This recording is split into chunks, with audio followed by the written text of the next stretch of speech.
मैं जब देश में केंद्रीय वन और पर्यावरण मंत्री बना था तो मानेसर में मेरा स्वागत कार्यक्रम रखा गया था। राव नरबीर सिंह जी तब विधायक नहीं थे, लेकिन उन्होंने मुझे कहा था कि मनोहर लाल जी के पहले कार्यकाल में वो डॉक्टर हर्षवर्धन जी को लाए थे और अगर गुड़गांव में सफारी बने तो गुड़गांव के विकास के लिए, गुड़गांव के पर्यावरण के लिए बहुत बड़ा काम हो सकता है। बाद में मंत्री बनने के बाद हमें ऐसी जगह की आवश्यकता थी जो केवल गुड़गांव नहीं, पूरे एनसीआर क्षेत्र की जनसंख्या के लिए एक हार्ट का काम कर सके, एक ग्रीन कवर का काम कर सके, जो हमारे लोगों को शांति दे सके, बच्चों को खुशी दे सके। और मुख्यमंत्री जी माननीय मनोहर लाल जी थे। हमने माननीय मनोहर लाल जी से प्रस्ताव रखा और हमने कहा कि ये जो मानेसर के पास का जो 10,000 एकड़ से ज्यादा जगह है, अगर हरियाणा सरकार इसको देगी तो एक बहुत बड़ा कार्य होगा। और उन्होंने मुख्यमंत्री रहते हुए उस जगह को आरक्षित करके गुड़गांव को सांस देने का काम किया, इसलिए उनको भी मैं बधाई देता हूं। और आप जानते हो कि प्रक्रिया में समय भी बदलता है और हमारा सौभाग्य है कि मनोहर लाल जी आज केंद्र में हैं। अब हमारे पास वन है और मनोहर लाल जी के पास ऊर्जा है और राज्य नायब सिंह जी और नरबीर सिंह जी पे है, तो प्रोजेक्ट ऊर्जा और वन के साथ कहीं रुकने वाला नहीं है, लगातार आगे बढ़ने वाला है। ये मैं इसलिए भी कहूंगा कि जब हम इस प्रोजेक्ट का विचार करने के लिए बैठे तो हमें लगा कि एक ही जगह पर बहुत सारी चीजें अगर इकट्ठी हो जाएंगी तो गुड़गांव में उन जगहों को भी तलाशना चाहिए जहां पर गुड़गांव का और ज्यादा ग्रीन स्पेस हो। डीएलएफ के बसे हुए सघन क्षेत्र में वन विभाग के अधिकारियों के साथ बैठक हुई और लगा कि ये जो 800 एकड़ की जो जमीन पड़ी हुई है, ये वन विभाग की जमीन है। अगर ये जमीन इसी तरह बेकार पड़ी रही और केवल कांग्रेस के समय में उगाए हुए कांटे अगर इस सड़क पे बिछे रहे, इस जमीन पे बिछे रहे, तो न कांटों से उन्होंने किसी का भला किया और न आगे होने वाला है। तो हमने कहा कांग्रेस के बिछाए हुए कांटों के पेड़ हटाए जाएं और यहां पर एक अच्छा फॉरेस्ट विकसित किया जाए। और इसलिए काबुली कीकर, जिनकी झाड़ियां 45 सेंटीमीटर से छोटी हैं, उन सारी झाड़ियों को साफ करने का काम किया जाए। और जब यहां पर काबुली कीकर को जो उसकी जो झाड़ियां हैं उसको हटाने के बाद जो जगह मिलेगी, हमने कहा वहां पर माननीय मनोहर लाल जी और राव नरबीर सिंह जी के साथ योजना बनाई कि वहां पर पीपल, बरगद, इसके पेड़ लगाए जाएं। और यहां पर जो आने वाले समय में भी हम पेड़ लगाना चाहते हैं, वो जो हमारी लोकल स्पीशीज हैं, पीपल है, बरगद है, बेल है, इमली है, नीम है, ढाक है, सेमल है, खिरनी है, देसी कदम है, अमलताश है, बम्बूज है, अरावली की जो स्पीशीज हैं, उन अरावली की स्पीशीज को आगे बढ़ाया जाए। और इसलिए मनोहर लाल जी ने एक बहुत अच्छा सुझाव दिया, जब एक साथ हम 300-400 बरगद, पीपल के पेड़ लगाएंगे तो निश्चित रूप से वो यहां के आसपास के लोगों के लिए योग और ध्यान करने की सबसे अच्छी जगह बन जाएगी। हमने एक और प्रस्ताव रखा। मैं कोयम्बटूर में गया था, आज ये बच्चे बैठे हैं, ये पेड़ लगा रहे हैं, लेकिन प्रकृति केवल पेड़ नहीं होती, पेड़ के साथ एक इकोलॉजी सिस्टम होता है। उस इकोलॉजी सिस्टम में बर्ड्स हैं, लेकिन इकोलॉजी सिस्टम का एक जो सबसे बड़ा उपहार है वो तितलियां हैं। और इसलिए हमने कहा कि एक कोयम्बटूर में जो तितलियों का पार्क बनाया है, जो हमें खुशी देती है, उस हिसाब के यहां पर एक सुंदर फूलों की भी पेड़ों की श्रृंखला तैयार की जाए। आपने देखा होगा आजकल अच्छी जो जीवन जीने के लिए हमें औषधि वाले पेड़ों की आवश्यकता होती है।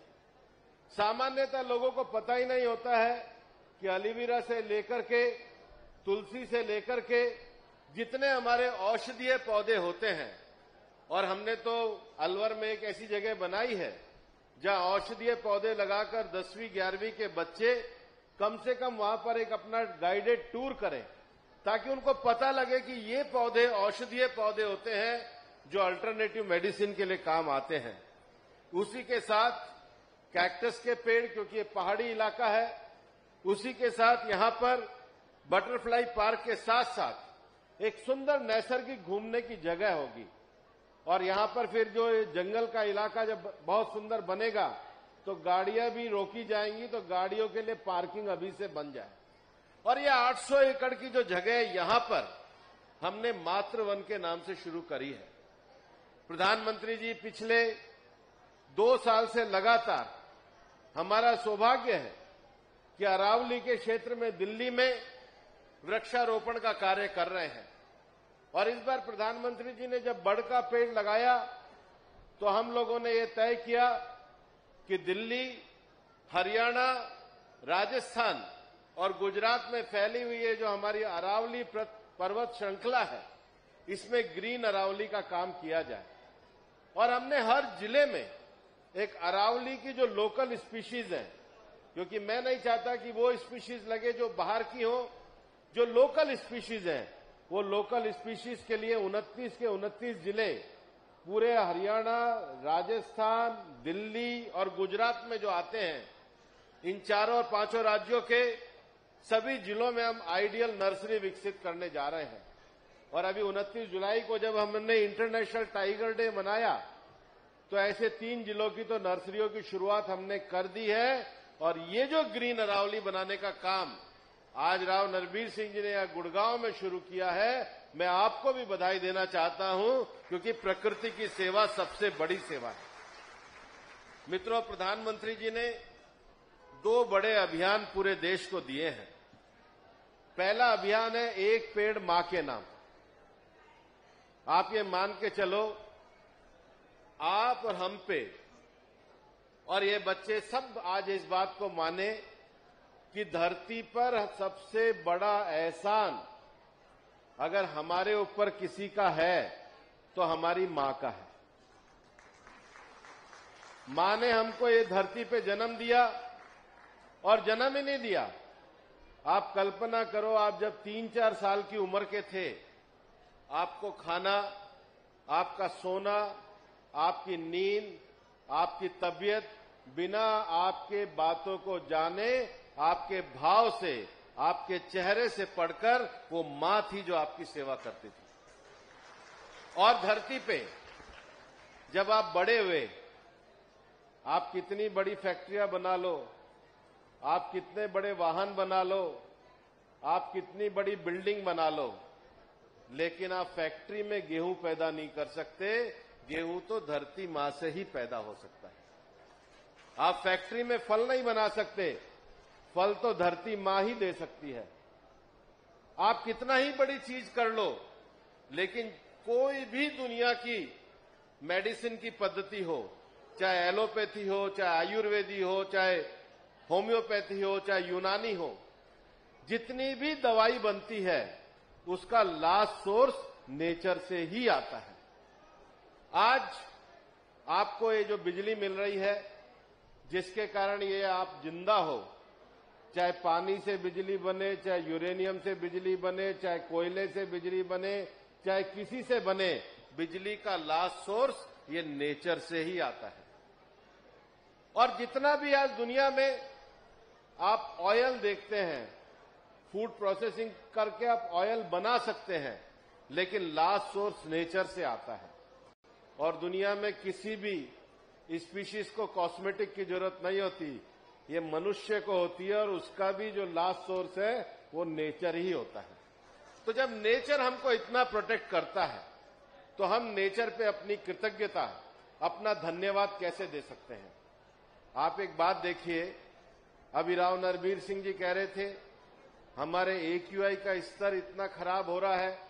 AQI का स्तर क्यों खराब हो रहा है? जितनी कार चलती है ये ऑक्सीजन देती है क्या? जितने मकान है ये ऑक्सीजन देते हैं क्या? जितने घर में इक्विपमेंट यूज करते हो ऑक्सीजन देते हैं क्या? ऑक्सीजन तो केवल पेड़ ही देता है। और आप 15 मंजिल का मॉल बना लो, एक पक्षी को दाना नहीं खिला सकता।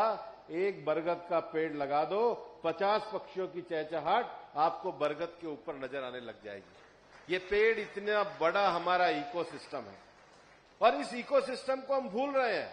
इसी के कारण PM 2.5 और ये जो हमारा पर्टिकुलर मैटर का जो 10 का जो पॉल्यूशन है, ये उसके कारण है। आप कितना भी ये पूरे पॉल्यूशन को देख लो, कहीं भी नहीं आता है कोई पेड़ के कारण कोई पॉल्यूशन है। धरती पे सबसे ज्यादा नेट जीरो का अगर हमारे सामने आदर्श है तो नेचर है। और इसलिए प्रधानमंत्री जी ने पूरे दुनिया को यह आह्वान दिया कि एक पेड़ मां के नाम पे जरूर लगाइए। ये धरती पे आपकी सबसे बड़ी ग्रेटिट्यूड, कृतज्ञता और धन्यवाद का कार्य ये आपका होगा। और इसलिए हम ये चाहते हैं यहां पर अगर ये काबली कीकर हटके मेडिसिनल प्लांट लगेंगे, हमारे लोकल स्पीशीज के प्लांट लगेंगे, तो इस एक पेड़ मां के नाम अभियान में सभी एसोसिएशन का, सभी लोगों का पूरा सहयोग होना चाहिए। दूसरा, प्रधानमंत्री जी ने पूरी दुनिया को क्लाइमेट एक्शन का जो विषय दिया है वो मिशन लाइफ है। आज हमने ये लगभग 1 करोड़ की आबादी का शहर बना दिया है, लेकिन जो लोग इस व्यवस्था को चलाते हैं, जो लोग पूरे सिस्टम को चलाते हैं, उनके ऊपर सबसे बड़ी जिम्मेदारी होती है बिजली की सप्लाई परमानेंट रहे। और हम इसका जो उपयोग करते हैं, हम बिजली का जो उपयोग करते हैं वो अंधाधुंध करते हैं। और इसलिए सबसे पहला मिशन लाइफ में हमने मंत्र किया है सेव एनर्जी। दूसरा, किसी भी शहर को बनाने के लिए सबसे बड़ी दूसरी सप्लाई होती है पानी की। और इसलिए जो दूसरा मंत्र हमने दिया है सेव वाटर। तीसरा, हमने देखा है कि खाने में हम आधा खाना छोड़ते हैं। हम केवल मनुष्य के हिस्से का खाना नहीं खाते, हम जैव विविधता से लेकर सब चीजें जो अपनी डिशेस में रखते हैं, सब स्पीशीज की रखते हैं। दुनिया में इंसान ही एक ऐसा है जो रेगुलर अपने खाने में 50,000 से ज्यादा फ्लोरा और फोना का इस्तेमाल करता है। और इसलिए जो तीसरा सबसे बड़ा मंत्र है वो सेव फूड है। चौथा, हम अपने रोज की दुनिया में कुछ करें या ना करें, एक काम जरूर करते हैं, हम कचरा जरूर निकालते हैं। और इसलिए आज अगर 1 करोड़ की आबादी का शहर है तो जो सबसे बड़ा काम है वो है सॉलिड वेस्ट मैनेजमेंट। और पांचवा जो सबसे बड़ा विषय है, वो सबसे बड़ा विषय है ये कैमरे से लेके और माइक तक, आपके मोबाइल से लेके और किचन के आपके इलेक्ट्रॉनिक आइटम तक, सब जगह रोज हम आधा किलो प्लास्टिक का कबाड़ निकालते हैं। और इसलिए पांचवा सबसे बड़ा विषय है ई वेस्ट मैनेजमेंट, अगर बड़े शहर को हमें अच्छा बनाना है। और जो छठा सबसे बड़ा विषय है, जो गुड़गांव की बारिश से लेकर दुनिया के सब देशों में सबसे बड़ी परेशानी है, ban of single use plastic, no use of single use plastic, plastic की थैलियों को रोकना। और सातवां जो सबसे बड़ा विषय है वो हेल्दी लाइफस्टाइल का है। ये जो 7 आयाम है, save energy, save food, save water, solid waste management, e waste management, ban of single use plastic और हेल्दी लाइफस्टाइल, ये प्रधानमंत्री जी जो मिशन लाइफ है, ये मिशन लाइफ पूरी दुनिया के सामने रखा है। और इसलिए मैं आज ये बधाई देना चाहता हूं कि मनोहर लाल जी के नेतृत्व में जिस प्रकार से पिछले 10 वर्षों में हरियाणा ने प्रगति और ऊंचाई के आयाम छुए हैं, आज वो शहरी विकास मंत्री बने हैं, आज वो ऊर्जा मंत्री बने हैं। उन्होंने गुड़गांव के बारे में लगातार ये बैठ के ली है और आज ये जो 3 बड़े काम हैं, पहला ये मैत्री वन, दूसरा ये जो हमारी सफारी बन रही है, सफारी को आगे बढ़ाना, और तीसरा अभी मानेसर में एक मनोरंजन पार्क के नाते HICDC का डिज्नीलैंड की बात अभी उन्होंने करी है।